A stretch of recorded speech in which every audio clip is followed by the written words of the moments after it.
Thank you very much. So today, I will try to briefly explain a bit data assimilation for climate prediction. And I've tried to organize this talk into three main topics. The first one is to describe with climate predictability, how the tools for climate prediction are developed and type of experiment we are doing to demonstrate our testing skills.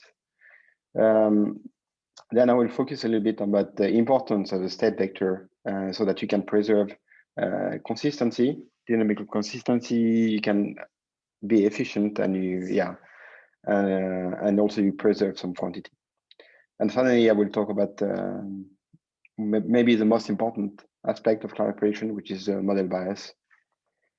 Yeah. So when I talk about the climate system, I'm really referring for the whole Earth system model, which has an atmospheric component, ice components, an ocean component, land, vegetation. And so all these systems are interacting. They all have different time scale, and they all influence each other. And then you have like different external forcing. So you have the change in the tectonic, change in the orbit, Earth orbit, change in the sun strength, and anthropogenic forcing.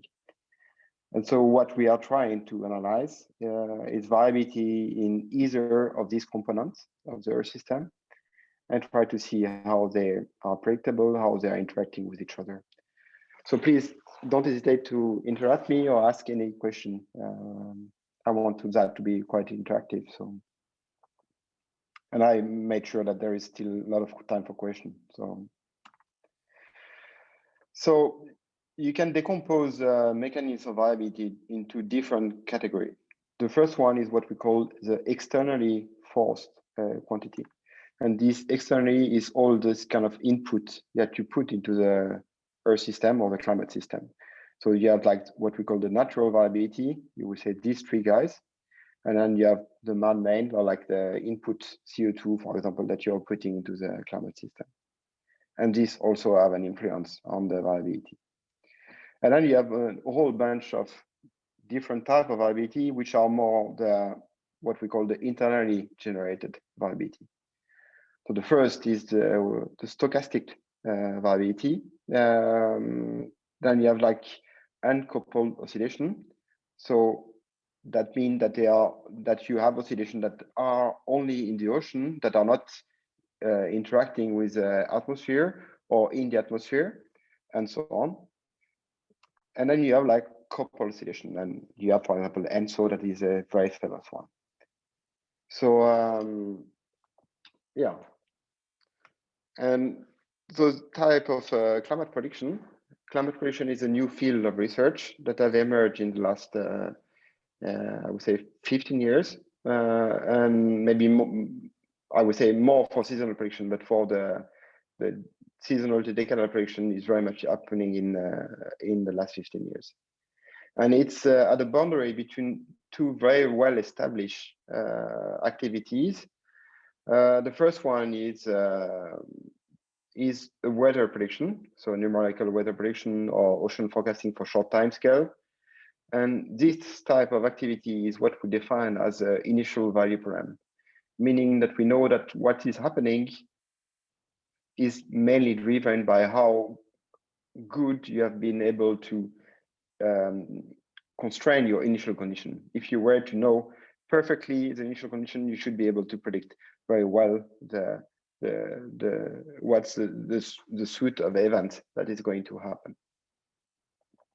Then on the other end of the diagram, you have what we call climate projection. So you have all these CMIP.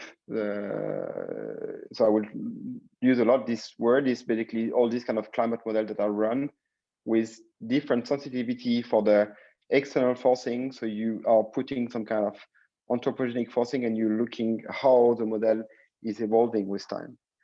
And for this type of model, what you know is that whatever is the initial condition, you will always end up more or less with the same solution. So basically, the solution that you get at the end is independent of the initial condition. So it's a forced boundary condition problem. And so, yeah, so about 15 years ago, there is some study that show that actually on this gray zone here, in between these two initiatives, you have prediction that can be achieved, and they are like on both scales. So they are, as at the same time, they are initial value problem, and they are also a forced boundary condition problem. And so here we are looking at where you can achieve skills for all over land, basically. So that's a bit what I was saying initially, is like, if you want to achieve good skill up to 7 days, you know what you need to do is to constrain your atmospheric model. But then if you go on a bit longer time scale than just a couple of days, then what you need to also initialize is your land surface components. So you know how wet is the surface, temperature of the surface. And these also have an impact until 30 days. And then you can go on even longer time scale if you consider further the ocean. And the main reason why the ocean has such a long memory is because it has such much larger heat capacity than the atmosphere. So you also have larger inertia. So you could say that basically the weather is have much larger amplitude, and then is kind of the ocean is kind of radioning the soil. So you're accumulating it, and then when the weather is cooling down, then the ocean is giving back the heat somehow. Of course, the ocean is not static. The ocean is moving at the same time. So the interaction between these two systems is of interest. And you may wonder, but how can the ocean influence the atmosphere back? And this is very nicely described in this simple cartoon made by Tim Palmer.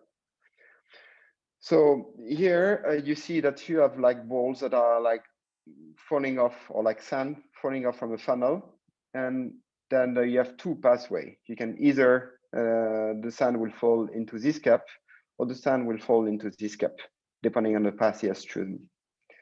And it's a very chaotic system, so there is an equal probability that then the sand fall on either other side. So you could say that a weather forecasting regime is to say that once the ball of the sand fall into and choose this path, you can say, well, I know it's here, so I know it will end up here. So you can basically describe the suite of events. You can say it's going to fall down this way and it's going to end up in this cup. For climate prediction, what you are going to say is just simply say, well, I know that I'm most likely to have an equal probability that the sand will equally fall in either side of the cup. So what you're doing is to do a kind of stochastic or prediction of where the sand is going to fall.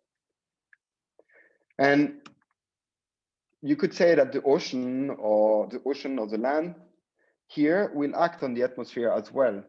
And you could see them as a kind of a fan. So you would have some kind of external influence. The oscillation in the ocean will create an influence like the fan, and will make that you will have more sand particle that falls into this cup than into this cup. And you will still not be able to predict whether this particular sand grain is going to fall in this one. But what you can say it's more likely that it's falling in this one than in this one. So that's basically what we aim to do. And for doing that, we are using data estimation. So we are using climate model. I will come back to that. And we are using data estimation to be able to predict that. So data estimation is going to be able to provide the initial condition of our system. And then we are going to run the system with external forcing that are like quite realistic, so that we can achieve the optimal prediction at this time scale. And for doing that, so we are using data assimilation as bridging basically the observation to the model simulation. And the reason why I show here this example of a hurricane is to really show that for such application, it is really crucial to provide a stochastic. So you need to provide how confident you are with the prediction. You need to give as input to say that here, I'm very confident about how this will evolve, but on the long term, I'm very uncertain, let's say. So maybe some particular challenge that we have for climate prediction is that, so even more than for weather forecasting, we have very much less observation than the model state variable.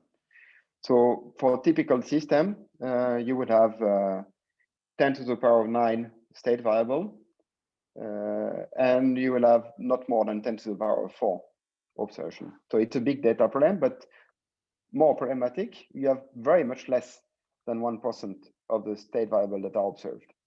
So you need to rely a lot on your model covariance so that you can, I would say, extrapolate or to extract from the observation as much constraint as you can.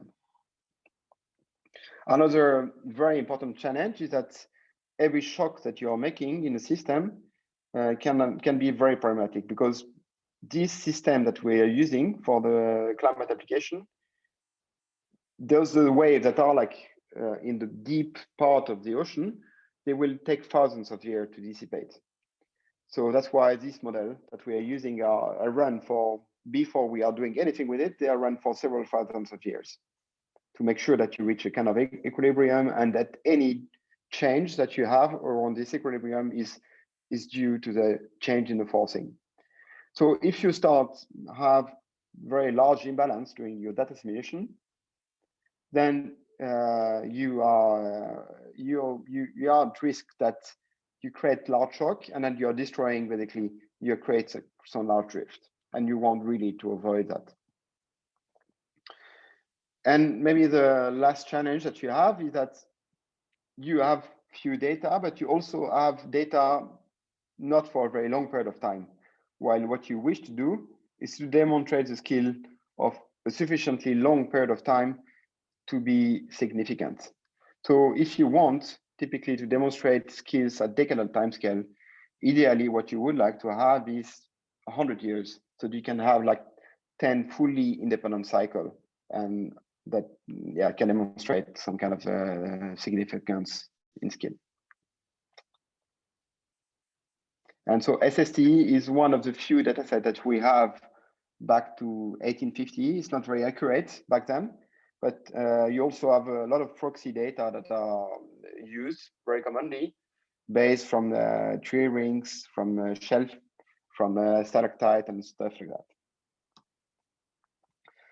Okay, and so this kind of prediction are done with such system. So that's this one is a Norwegian climate prediction model that is developed here in Norway, and it combines the Norwegian NERSC model, where you have an atmospheric model, atmospheric chemistry, sea ice, a land ice, a land model, a river routing, an ocean model, and ocean biochemistry. So it's very important to understand that such type of model are just very, very huge, that there is no one that would understand or have overview of the full model. It's community model, so it means that you have a generation of people that have developed this ocean model, the river routing, the land model, and so on.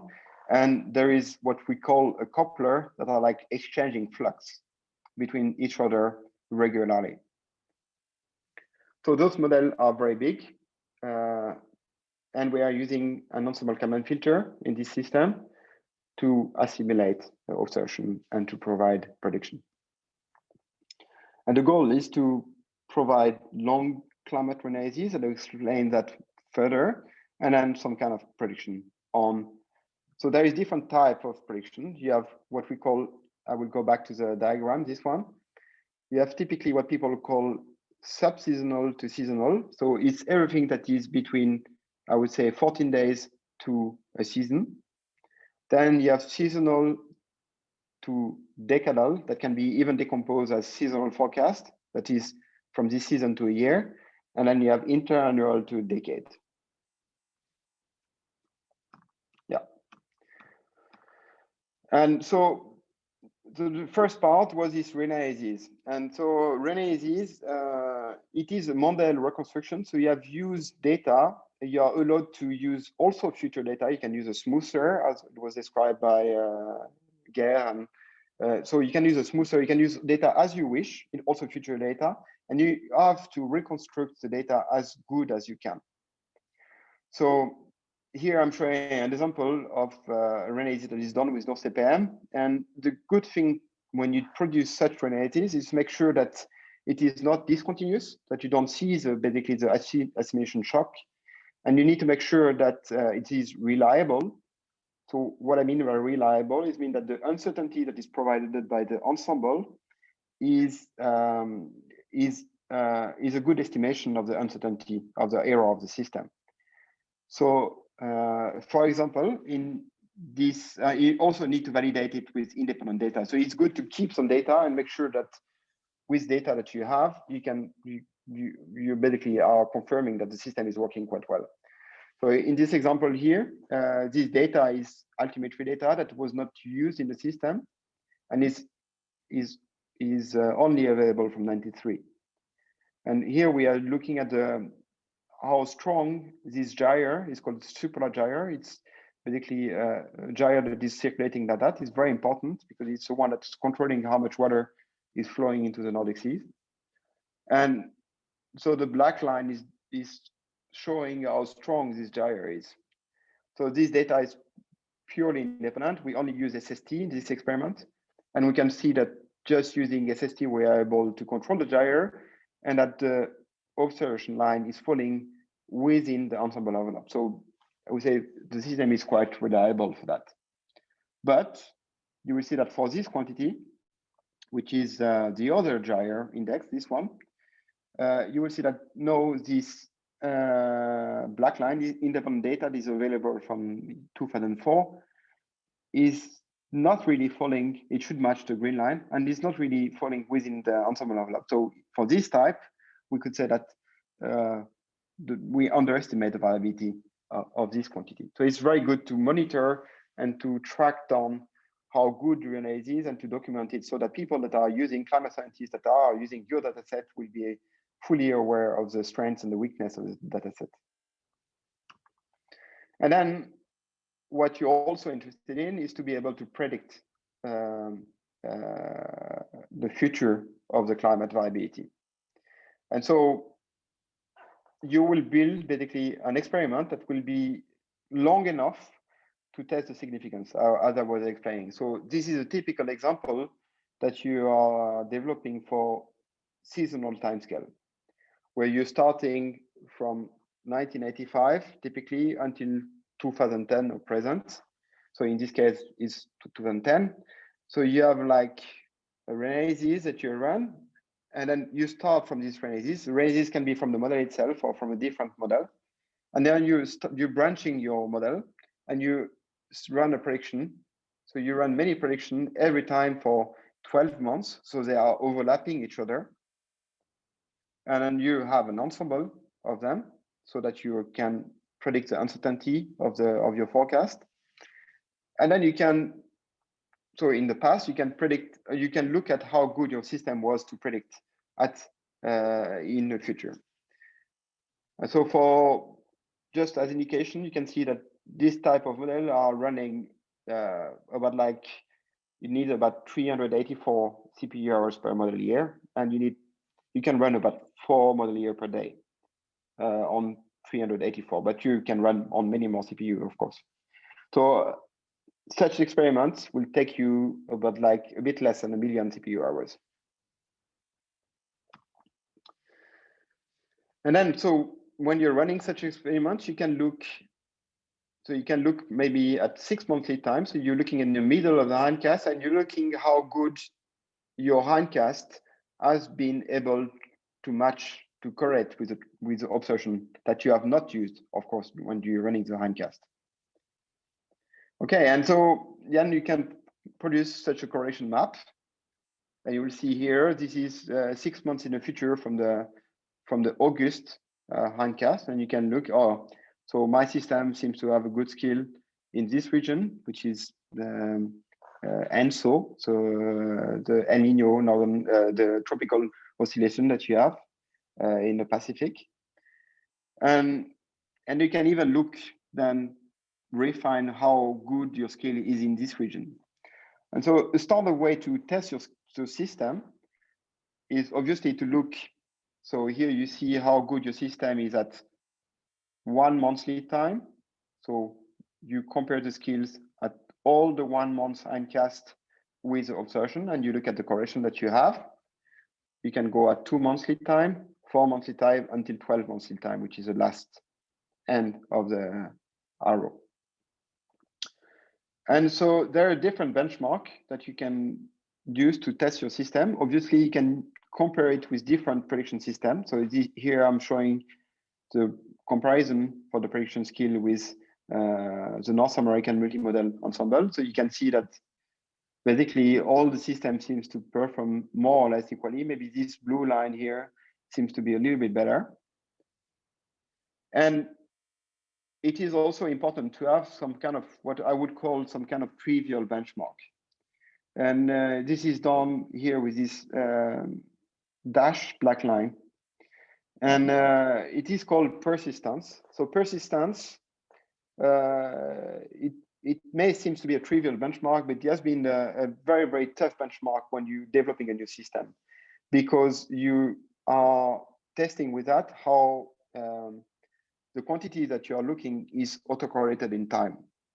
So let's say that if it's nice weather today, if I say that tomorrow is going to be nice weather, I have like about 60% chance that this is happening. And that's been a really tough, and it took weather forecasting a very long time to beat such prediction. So in this case, here in this particular example, you can see that systems are beating persistence almost from the start. And so it means that systems are quite good skill. And you can even look into decompose the prediction into different start dates. So if you were looking in this, in this example here, we were starting hindcast in February, May, August, or November. So you can isolate that and look only for all the hindcasts starting in February, or in May or August, because you may have a seasonal variability in the prediction skill. And you see indeed that for some start date, like for this one, systems have very good skill, but for some start date, skill is dropping much faster. And so it is of interest to find and to isolate, for example, here you find that this system our system seems to be very poor for this start date. And that is good work for us to say, oh, why this is happening? And then you can look into, particularly into the decomposing the mechanism of predictability for that particular start date. And then you have prediction for much longer time scale. So I'm going to show an example for decadal prediction. So here we are starting in 1950, and the hindcast will be 10 years, and we are starting every year. So it is actually, the whole experiment here takes about 8,000 model year. So it's about 3 million CPU hours. It's a very expensive, I would say, experiment. But it's what it takes to demonstrate basically that you can have skills on such time scale. And so how you validate such experiments? So a bit similarly to previously, you look at the skill that you have. For this time, I'm looking at the skills at 1 yearly time. And you will see that it is quite surprising, but you will see that here, if you look at the skill at 2 to 5 years lead time, it means that I'm looking at the average variability on the 2 to 5 years lead time in the future. And the more you average, obviously, the more you remove this kind of unpredictable scale. And so the more you extract a slow, predictable signal. And so you can see here that you have actually more skill at 2 to 5 years lead time than at 1 year lead time. And then you can compare the skills against persistence. So you can say how good is my that's a trivial benchmark to do initialization, I would say. And then you can also compare it with the system that have only variation in the forcing. So in this version of system here, you can see that there is a lot of added value in this place, which is the superleggera and the Nordic seas. That has been shown to be a place where you have very good predictability, but there is not much happening in the other places. So it is valuable. You can improve the prediction compared to the standard climate prediction, but you can't do very much more in the other places than in this region. Okay, so maybe just a slide to explain a bit why this kind of climate prediction is of interest. So it is a new product. So people are a bit, of course, skeptical, and you see that the skills that we have is not that great. But you can say that if you're reaching, let's say, a skill, so you need to take the R squared of that to get the explained variance. So if you are reaching a skill of 0.4, you only explain 20% of the variance. So it's not much, but it is still very important for some people. And public organizations are quite interested in this kind of climate services to build new infrastructure. When you're building, you want to know what is the viability, how the extreme are going to change in the future. So when you build new building, you want to know how much the sea level is going to rise, what is the uncertainty in there. Also for hydropower in Norway, this is a very useful tools, because you're planning the energy use of people. If the temperature is warmer than usual, you know that people will use less electricity. And you can also better plan water management. So you can maximize the benefit, but minimize risk, because you can't hold water for too long. If there is a risk that there is suddenly a lot of water, you have to evacuate all the water, and then you will lose a lot of money. And also you can use a long-term prediction to build a larger infrastructure. If you see that we expect that there will be much more water in the next 10 years, then it is maybe time to build, to basically to expand the dam. Farmers are also using or starting to use such products. You have the short-term mitigation. If you can plan that there is a drought, you can basically try to bring some water and accumulate some water or plan for that. And also there is some activity for building the next generation of seed that can adapt to the situation of the climate in the futures. Obviously, insurance companies are interested in that for floods, freezing, and so on, and shipping to optimize route, to basically to minimize fuel consumption, and to plan also the sea ice risk. Okay, so that brings me to the second part of the talk. So if there is some question, I haven't seen any until now. Francois, I have one question from myself. Yeah. So I also put that question in the HackMD, but yeah, I can sit here. So when you choose how to measure the error so that you can measure the forecast skill at a different climate level resolution or different component, does the choice of error metric matter? So for example, you choose a correlation here. What if you choose like spatially averaged root mean square error, or even you compute the climate index and just whether the index at the scalar value error is itself. So typically, so I would say that I mean, you will see that this time of, I will come back to that after in the model bias part, but those models tend to be quite usually underestimate the signal very often. And this causes a lot of issues. So that's why correlation, if you underestimate the scale, you will still have some skills. But it is quite common to show both correlation and RMSE, I would say. So you look how much your system have reduced error and how much correlation you will have. That is also the reason why, for example, here you see that I'm computing the difference of correlation. between this hindcast and the historical. If you look into, but the signal that you have in the historical, because all members are very far apart, it will be very, very much underestimated. It was very low. So it is actually, you have, if I was showing RMSE or reduction of RMSE, you will see that hindcast actually much better than historical. But it's I would say that in the climate community, it's very common to show correlation. But I think more and more people also care about errors. So yeah. So in terms of correlation, you can be off by maybe some delay, and also spatially you have some shift in the pattern, but your correlation still show up okay. Is that why you more use correlation? No, I think it's more the. I mean, you should not try to. If you have a delay, then it's not good. But if you're underestimating the amplitude of the signal, then you're still good with. Or if you have a bias, I will come back to that.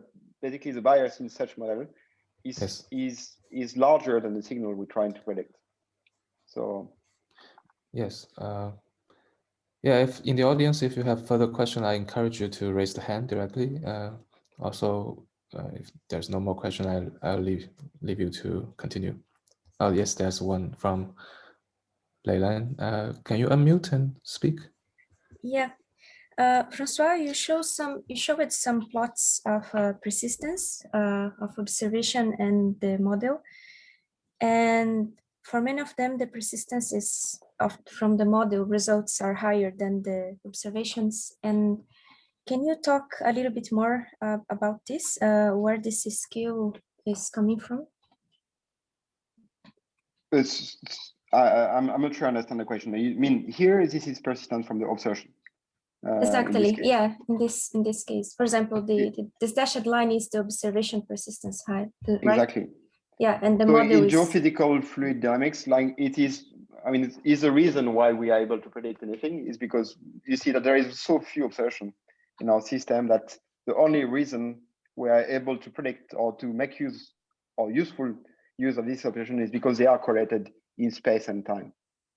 And so persistent is the most stupid prediction you can do, is to say that I assume that I have perfect, that my correlation in time is 1.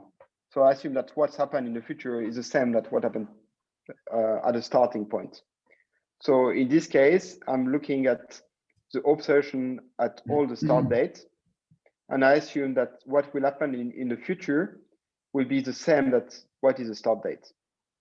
And this has some skills because my quantity is autocorrelated with time. Was it clear? I think my question is more why your persistence is higher in the colorful lines than in your dashed line. Like why you have more persistence in the model than in the observations? It's because you have less observations than variables in the model. Okay, so so here is not persistence. It's not model persistence. It's model that have been running. So you'd say that persistent is taking the observation and assume that this will not change with time, while the model hindcast is you're taking this initial condition and you use the model to run it and to move it in time. So you assume that my model will be good to move this kind of anomaly in the future. So you would say that a model will, if you assume that you were to know the whole observation, you still hope that with a good model, you will be able to beat persistence because your model will move the things in the right position somehow. So a system that is beating persistence means very often that you are able to, assuming that you have observation everywhere, then you mean that you are able to your dynamical system is actually have some skills. Did I answer? You understand the? Yeah. Okay, thank you. Okay, so I move to the next part, which is about the importance of the state vector, consistency and conservation. Okay, so you've seen in the talk from Gera that you can formulate so that you can have the equation that the analysis, your ensemble analysis of state vectors, is equals to the forecast ensemble times the transform matrix. Is usually calling it X5, but in ETKF you would call it T. So it doesn't matter. It's a transform matrix. It's a matrix that has size n ohms times n ohms. Okay. And so here I will try to discuss a bit how to construct this ensemble of state vector so that you can maximize the benefit of assimilation and make sure that you preserve dynamical properties and maximize consistency. Okay, so a way to see it. So you will see that in this example, I have all my state variable in this direction. So this matrix is huge, is very, very long, very high. And then here, this is ensemble size, okay? And this is my forecast, ensemble of forecast. And I'm multiplying that by a square ensemble size by ensemble size transform matrix.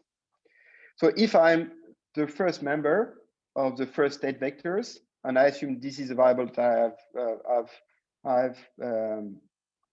I want to update, I know that my transform matrix with a Kalman, with ensemble Kalman filter, with a Kalman gain, I've made so that my optimal analysis will be these things times this linear weight. Okay, the sum of this weight is equals to 1. And I know that if I multiply by that, I would have an analysis that will be optimal. Okay, so what is happening when I update the next quantity, which is salinity, in this case at the first layer? So I multiply the ensemble anomaly of the salinity with the weight, the same weight. So it's quite important that you understand that you are using exactly the same weight on all the variable. And the reason why you may expect that these two quantities are, you get some improvement for this quantity is because this ensemble and anomaly and this ensemble anomaly are correlated. So you could say that the improvement that you are bringing from this variable to this variable is proportionally rated to how good these two quantities are correlated with each other. Okay, so I'm moving for the other variable. So you always apply the same weights. And this makes that since you always apply the same weight, if you have a relationship between all these state variables in all the different members, you're sure that the linear combination of these members will make that it is preserve also this relationship. And obviously, if I'm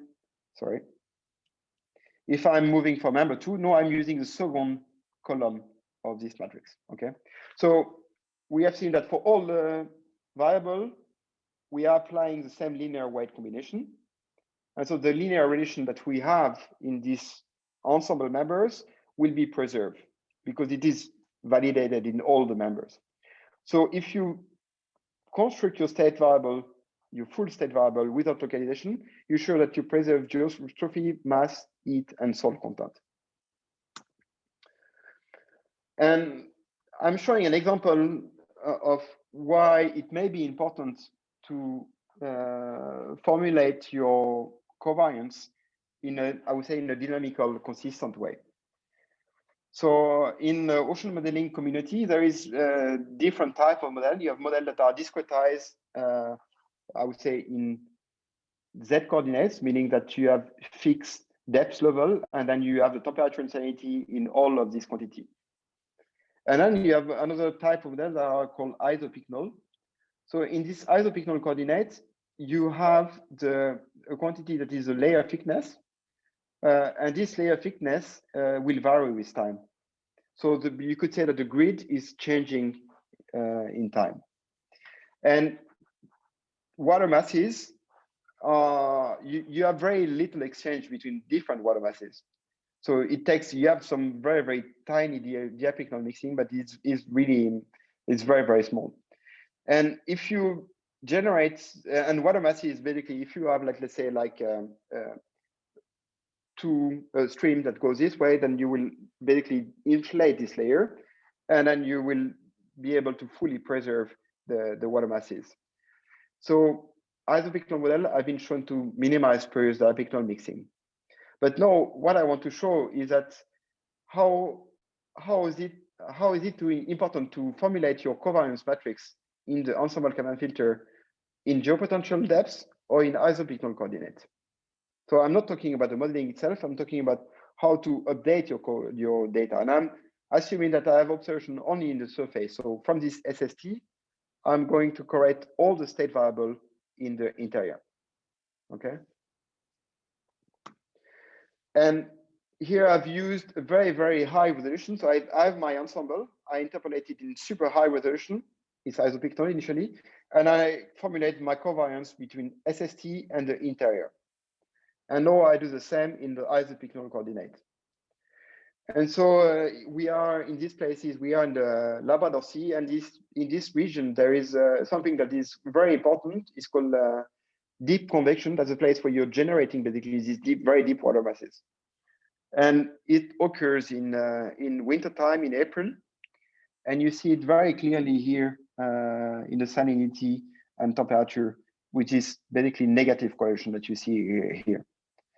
And what was quite interesting is that if you organize your covariance in Z coordinate, you are basically losing completely this signal. But if you converge it in isopycnol, then you see it very clearly and there is very little spurious noise. The reason is because you have a physical correlation between SST. It's not a causality, it's a correlation, it's the position of the front and the water masses at these water masses. And so the position of this layer may be displaced by several hundred meters. So when you are formulating your covariance in geopotential depths, you may have members that have different water masses. So you're completely smoothing out your covariance and losing the signal. So it's just an example of how it is important to construct your covariance in, I would say, in a physical, consistent way. Another challenge is when you're doing data estimation is that some quantity, in particular with the NKF, is that some quantity are not Gaussian. And you know that when you do this linear analysis, for example, for this layer thicknesses, you may produce some kind of unphysical value. So Laurent was mentioning this Gaussian anamorphosis that will make sure that you are never got a negative value. The challenge is with climate model is that you need to preserve mass, heat, and salt. And even Gaussian anamorphosis does not do that. So there are some way to make sure that you can avoid creating this kind of unphysical value, but still preserving this quantity. And I invite you to look into this. This paper is very rigorous. It's very expensive. This one is maybe it's more ad hoc method, but it works very well and it's cheap. So yeah.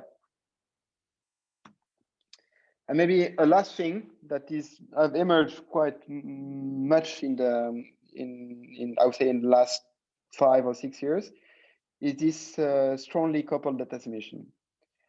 So when you have a coupled system with different components, you will have observation into, for example, in the atmosphere or in the ocean. And a standard approach that has been done so far is to use atmospheric data to constrain and to produce an initial condition for your atmosphere. Similarly, you will use ocean data to construct an initial condition for your ocean. And then when you're restarting, you will get some inconsistency between the two components. And also you will make suboptimal use of the data because you only use them here while maybe there is some cross covariance that are not negligible. So ideally, what you would like to do is to take all the data and do a fully coupled data estimation system. So I would say that strongly coupled data estimation has been used and shows its advantage for ocean and CIS application, also ocean and biogeochemistry. But for the ocean atmosphere, because there is such a radical scale difference between the ocean and atmosphere, the atmosphere is super large amplitude, very large scale. while the ocean is very small scale, very slow. That makes that it's very hard to update the two and to extract a good signal in a linear analysis update. You need a different assimilation cycle between all these compartments. But it is still something that is, and there is no feasible solution that has been produced right now with realistic system. Yeah, so now I will have last part about model bias, but if there is some question about this second part.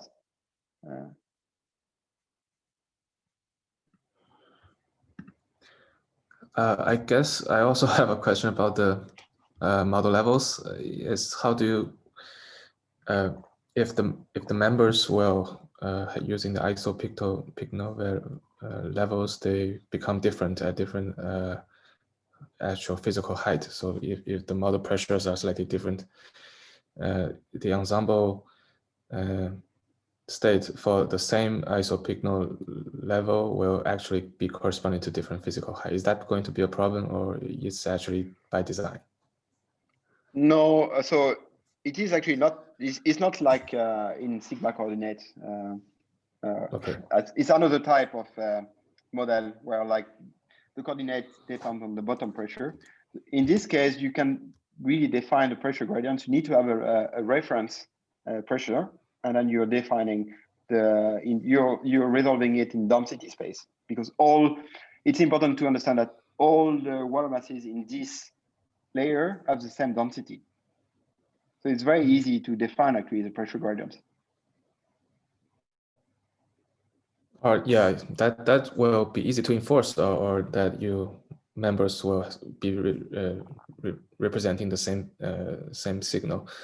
But I think if in the ensemble sense you want to add some uncertainty, like say we're not sure where the water masses are actually located, is it going to be a feature like they actually be slightly variable in the coordinates? So what you're doing here, what we are doing with this system is that when we are assimilating, we are correcting the anomaly, so the water mass anomaly, I would say, and we are correcting also the thickness of this layer. That's what I was showing here with this DP. So here we are showing that this is the correlation between SST and the layer thickness. So if SST is warmer, then you will make the mixed layer depth a bit shallower, and you will inflate the layer below. And that's exactly the signature of deep convection. So you're generating, you're changing you inflate or you deflate some kind of water masses. That's interesting. Thank you. I see someone try to type something in the document, but then disappear again. So if you still have questions, feel free to add. We can add that at the end of the talk. At the end too. Yes. Now, please go ahead. Yeah. So it's last part of the talk, and actually maybe the most important one. So you see, this is an example. This is multimodal prediction bias across different model generation.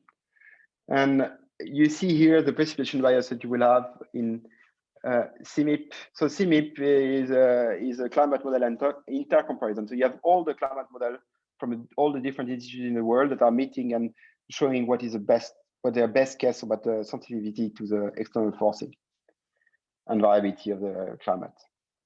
And those models have very large bias, and these bias here are extremely large. It is actually larger often than the bias, the signal you're trying to predict. And it's quite disappointing is to see that from 2006 to 2020, there have been some reduction in this bias. They are still very strong. Yeah. And you could see it the other way. Here we are looking at all the different climate models that are running the same experiment. And you see here, so you will see this is observed with a black, and you see that the model tends, when you are putting the forcing, it tends to agree quite well with the observation. The ensemble mean is the red line. But this is the anomaly from the model mean. And if you look at the model mean, you see that basically the model have difference ranging from something like 12.6 degrees Celsius to 15.4. And the sensitivity to the climate change is on the order of a degree Celsius up to now, until 2010. So you see that, no, you got much larger spread in the mean climate than in the sensitivity to the climate. And we have seen that in the talk until now, that model bias is a major issue for data association, because you assume the model to be perfect. So how do you cope with that? So one way to do that is to say, well, I don't care. I bring my model close to the truth, and it's called full field data assimilation. So if we assume that this is your climatology of the truth, and you have different observation sample around the truth, and you simply bring your model closer to this anomaly. So here I'm assuming that I perfectly put the model here. What will happen is that the model will inevitably will go back to its climatology. So you will get a very, very large drift. So for the climate models, it's quite common to do what we call the post-processing. So you try to estimate what is the mean drift, and you can try to remove this mean drift and say, well, this is what I have, and I will get some signal. And I show you a very simple, very famous example that actually works. So this is again this temperature in one of the gyre, and this is, you could see that this is black line is the observation, and you see that the model every time you start is drifting downward very, very strongly. So you have really sharp drift. And when you look at this plot, you think, well, there is no way I get something interesting out of this forecast. But if you remove the mean drift, you end up having actually a very skillful system that predicts quite well the variability mode of this quantity. So I mean, it is there is some problem with this approach, because you will have a large drift and you need to remove it, and you assume that you will not destroy dynamical consistency of the system. So you assume basically that the drift will be independent of the signal you try to predict. And if you think of a data assimilation problematic, also you are transferring, because the model is attracted to this climatology. So if you do the every time you're correcting the model and it's drifting back, you do a reanalysis with the model, you will transfer this bias to the non-observed variable. So you slowly degrading the performance of the system with time. Yeah, the other way to deal with that is to simply assume that you have a different climatology, and that's the only thing that is different. And I just remove this climatological difference. So basically you assimilate the anomaly away from the observation climatology and from the model climatology, and you correct that. So typically you're moving these yellow dots around the model climatology. So you have much less drift when you do that. So you reduce assimilation shock. So you don't necessarily need to do like a drift correction. But you assume that the mean state has no impact on the variability.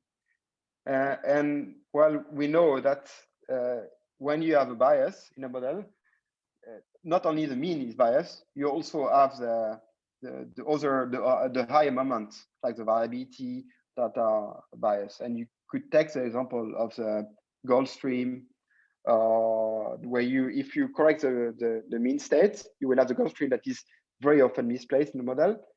You will still always place the correction at the wrong location. So that's why you need to use some technique like Michael is using. And sometimes bias are even more vicious. And this is a quite famous example in our community. It's called the signal to noise paradox. And so it's quite complex plot, but I try to explain you what you see here. So it is prediction of North Atlantic oscillation. So it is a very important quantity for the climate system. It's basically define whether it's going to be, I would say, nice weather in a high latitude or in, I would say, lower part of Europe. So it has it's a very important quantity to be able to predict. And you see that nowadays, people, I would say, systems are able to predict it to scales of 0.6 in correlation. And the funny thing was that what this author did is that they tried to see what's happening if I take one of the member and I look how good I was to predict it.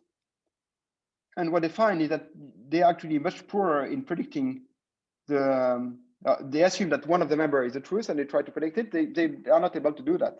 But if they try to predict the truth, they are able to predict it. And then it's not a simple explanation. It's not that basically the model have way too little spread or something like that.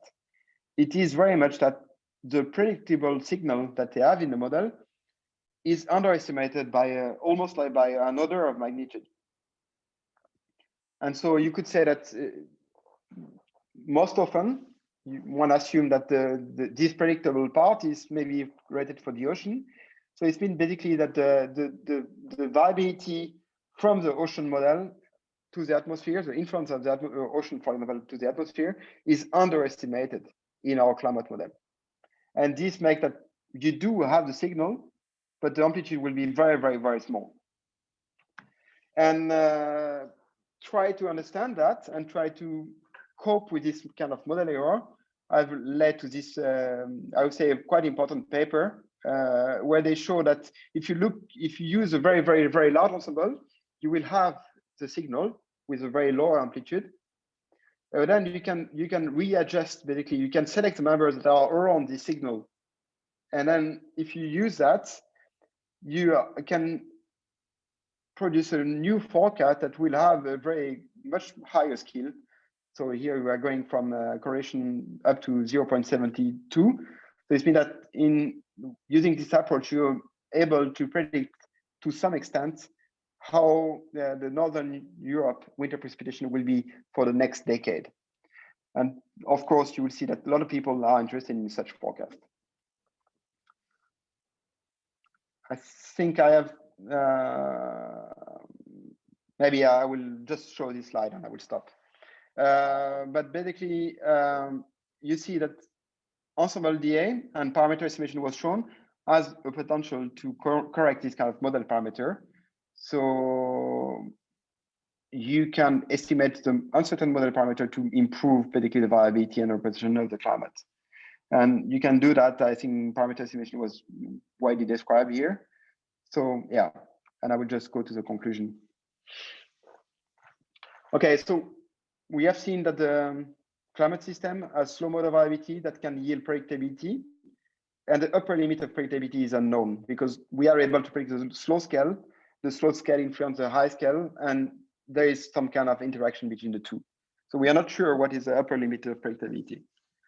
We can achieve good scale over ocean and sea ice right now on, I would say, ocean until decade, and sea ice at least until year up to maybe a bit more in some places. And no, there is some skill over land when you're correcting for this signal to noise ratio. It is important to formulate your state vector to maximize the impact of the observation and preserve dynamical consistency of the model. And model bias in climate system is a huge limitation right now. And yeah, so you need to build up alternative. I didn't want time to go into that, but yeah, I think I'm finished. Is there a question? Thank you very much, Francois. I think it's a very challenging problem that you're working on, especially when the models are kind of bad when to represent this climate signal. We are facing with a lot of challenge. I do